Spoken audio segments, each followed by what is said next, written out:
বাংলাদেশের কিছু মানুষের মস্তিষ্ক এমন ভয়ঙ্কর উর্বর যে মাঝে মাঝে মনে হয় যে এত মারাত্মক উর্বর মস্তিষ্ক বিশিষ্ট এই প্রাণীগুলো এই পৃথিবীতে আসলো কীভাবে।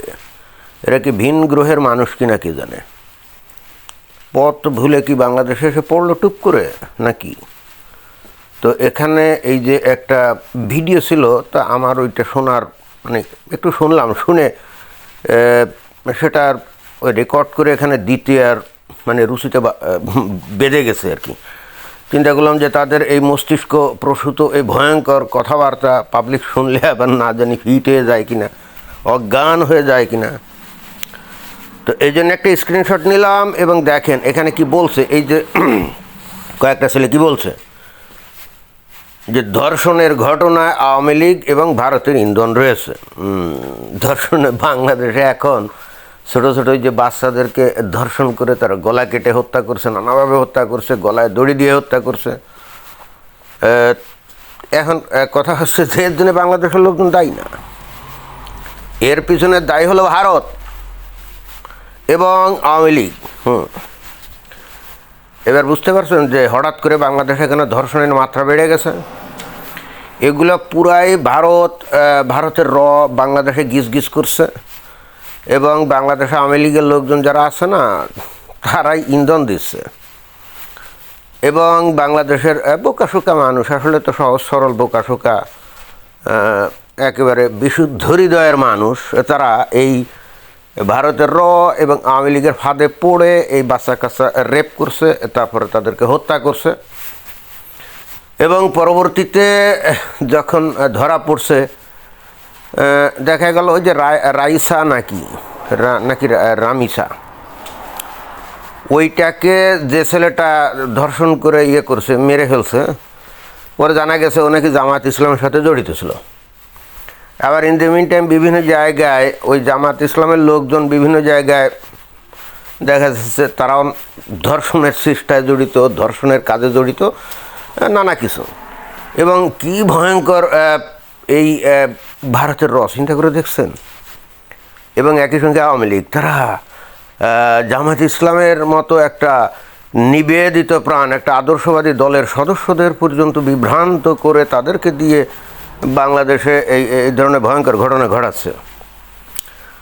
আবার আর এক দল বলছে যে এই হুজুররা এই যে বাচ্চা বলৎকার করে বা এই বিভিন্ন সময় বিভিন্ন এই যে আকাম কুকামে জড়িত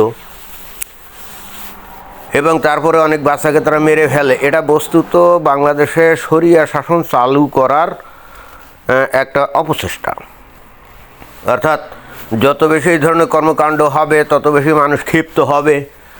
আর নর্মালি বাংলাদেশের যে বিচার ব্যবস্থা আছে সেখানে তো দীর্ঘ সূত্রিতার একটা বিষয় আছে, অর্থাৎ অনেক দিন লাগে বিচার হতে, তারপরে সাজা হয়ে গেলেও দেখা যায় যে হয় না।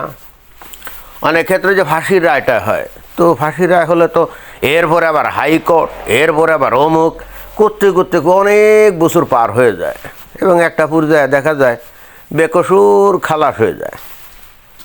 তো সবাই মানুষের মনের মধ্যে এ নিয়ে একটা ব্যাপক প্রতিক্রিয়া হয় না যে এত ধানাই পানাইয়ের দরকার কি। অমুকে বাচ্চাকে রেপ করছে এবং তারপরে কি করছে, মেরে ফেলছে, ধরে নিয়ে সোজা ফাঁসি দিয়ে দাও, নইলে গুলি মারো, নইলে গণপিটুনি দাও। তো শরিয়া শাসনে তো বিষয়টা অনেকটা ওরকম, তাই না। শরিয়া শাসনে তো ওই যে যারা নাকি ব্যভিচার করে আর কি। আচ্ছা, এই যে মাদ্রাসাতে এই যে হুজুররা যে ছোটো ছোটো যে বাচ্চাদেরকে বলৎকার করে, এইটাকে কি করা যায়, মানে এটাকে কি রেপ না, রেপ বলছি তোর পরকীয়া বলা যায় কি না। পরকীয়া না, ওই যে ওরা কী বলে, ব্যভিচার, এটাকে ব্যভিচার বলা যায় কি না। আর যদি যায়ও না, যদি যায় কি মানে ব্যভিচার বলা যাবে নাকি। ব্যভিচার হলো যে দুইজনে পরস্পর সম্মতিতে যদি যৌন সঙ্গম করে, তাই না। এখন এই মাদ্রাসাতে যে সমস্ত ঘটনা ঘটে, এখানে তো বাচ্চাটার তো কোনো সম্মতি থাকে না, তো এটা রেপ মানে ধর্ষণই বলা যায় না। এখন এর শাস্তি কী হবে। ব্যভিচারে শাস্তি তো হলে পাথর ছুঁড়ে হত্যা, যেটা আফগানিস্তানে চালু আছে। বাংলাদেশেও কি ওটা চালু করা উচিত নাকি বুঝছি না। তো যাই হোক, আমিও আসলে এতদিন ধরে বুঝতে পারতেছিলাম না যে বাংলাদেশে হঠাৎ করে ধর্ষণের মাত্রা এত বেড়ে গেল কেন। ধর্ষণ করে তারপরে যাতে সাক্ষী না থাকে জন্য তাকে হত্যা করে ফেলা অনেকটা মহামারীর আকার ধারণ করছে। পৃথিবীর বিভিন্ন দেশের মানুষ যেখানে জ্ঞান বিজ্ঞানে সামনের দিকে এগিয়ে যাচ্ছে, বিজ্ঞান প্রযুক্তিতে অনেক অগ্রসর হয়ে যাচ্ছে, সেখানে বাংলাদেশের মানুষগুলো মনে হচ্ছে যে ব্যাপকভাবে এই ধর্ষণ কাজের দিকে আরও এগিয়ে যাচ্ছে। তো এইটার কারণ আমি আসলে অনেক দিন ধরে খুঁজে পাচ্ছিলাম না যে হলোটা কি বাংলাদেশে। তো এখন এদের কথা শুনে মনে হলো যে হ্যাঁ, ঘটনা এখানে এটা নিশ্চিতভাবেই ভারতের ষড়যন্ত্র, ভারতের রয়ের ষড়যন্ত্র, বিজেপির ষড়যন্ত্র, আওয়ামী লীগের ষড়যন্ত্র। এতদিন পরে মূল কারণ জানা গেল। তো তাহলে এটার এখন রেমেডি কী, সমাধান কী? ভারতের বিরুদ্ধে যুদ্ধ ঘোষণা করা ছাড়া মনে হয় না যে বাংলাদেশ এর হাত থেকে রক্ষা পেতে পারে। তারপরে ওই যে হামে মানুষ মারা গেছে না, অনেকগুলো বাচ্চা, 500 550 মানুষ মারা গেছে। আমার মনে হয় যে এর পেছনে ভারতের একটা কঠিন ষড়যন্ত্র আছে। নইলে কথা নাই বার্তা নাই, বাংলাদেশে কোনো দিন হামের কোনো প্রাদুর্ভাব দেখলাম না। আর হামের যে বাচ্চা মারা যায় তাও জানি না, শুনি নাই কোনো দিন অতীতে। তো এই সর্বপ্রথম এটা দেখলাম। তো এটা কী কারণ হতে পারে? নিশ্চিতভাবে এখানে ভারত কোনো ষড়যন্ত্র কিছু করে থাকতে পারে। তো এইভাবেই কিন্তু দেশ চলছে। বাংলাদেশের মানুষের কোনো দোষ নাই, তারা সব ফেরেশতা তুল্য। তাদের চরিত্র মানে বাংলাদেশের মানুষের চরিত্র ফুলের মতো পবিত্র, কিন্তু তারপরেও যে নানা আকাম কুকাম, নানা ধর্ষণ, নির্যাতন, নানা ক্রাইম যেগুলো করে, এগুলো না, বাংলাদেশের মানুষ তো এগুলো করতেই পারে না। এগুলো সবই ভারতের বাংলাদেশে গিজ করে রয়ের এজেন্ট, আওয়ামী লীগের লোকজন, তারাই বস্তুত ওই মানুষদেরকে ফুসলিয়ে ফাসলিয়ে এগুলো কাজ করায়। এটা ওই গোটা পৃথিবীর সামনে বাংলাদেশের ভাবমূর্তি ক্ষুণ্ণ করার জন্যে। আমার কাছে তো এখন সেটাই মনে হচ্ছে, এছাড়া তো অন্য কোনো কারণ আমি দেখি না। বাংলাদেশের মানুষের চরিত্র ফুলের মতো পবিত্র, তাই না? তো এই হলো কথা। আমি খুবই আশ্চর্য হলাম বাংলাদেশের মানুষের কিছু কিছু মানুষের মাথায় এত ভয়ঙ্কর বুদ্ধি, তাদের মস্তিষ্ক এত ভয়ঙ্কর উর্বর, এরা বাংলাদেশে এসে পথ ভুলে পড়লো কি না কি জানি।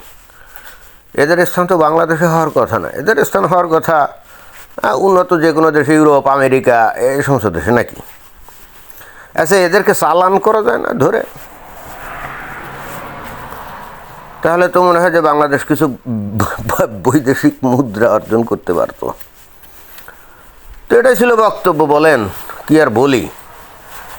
বাংলাদেশের মানুষ এমন যে নিজের দোষ কোনো দিন দেখে না, যত আকাম কুকাম করবে না কেন। ওই মাঝে মাঝে হুজুরে দেখতাম শয়তানের উপরে দোষ চাপাইতো, আর সে বলতো আমি তো নির্দোষ, আমি তো কিছু করি না, শয়তান আমার দিয়ে করিয়েছে। আর এখন নতুন আইটেম বের হয়েছে, ভারত এবং আওয়ামী লীগের লোকজনরা বাংলাদেশের মানুষকে দিয়ে আকাম কুকাম করাচ্ছে, বুঝছেন? এই দুঃখ আর কোথায় রাখি। ধন্যবাদ।